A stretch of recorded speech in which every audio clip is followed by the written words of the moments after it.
The opioid crisis continues to take hold on this state, and in Norwich, there's even greater concern. Health officials are now worried about the potential for an increase in abuse. News 8's Tina Detel reports. Here in Norwich, they've seen more than their fair share of troubles with this opioid crisis. In fact, the number of overdoses in the city exceeds the state average. The rise in overdose deaths is so high, the city's Department of Human Services now has Narcan kits. Many heroin users started out using prescription drugs, and these folks feel some pain management rules need to change. A doctor gave us an example of someone who gets a hangnail but tells him that their pain level is a 10.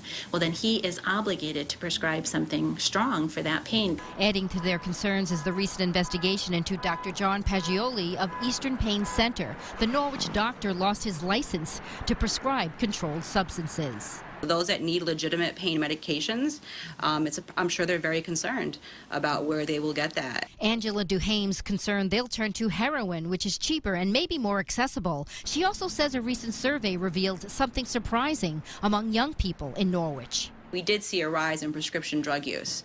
Actually, it was higher than alcohol and marijuana use. That's why they went after the Partnership for Success grant. They've seen kids even as young as 9 or 10 turning to drugs. It's oftentimes a coping skill, and then that becomes habitual, and that becomes the addiction. A problem they don't want to see continued into adulthood.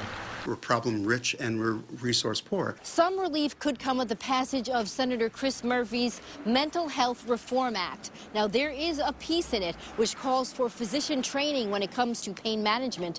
There's also $1 billion in emergency funding for this heroin opioid epidemic.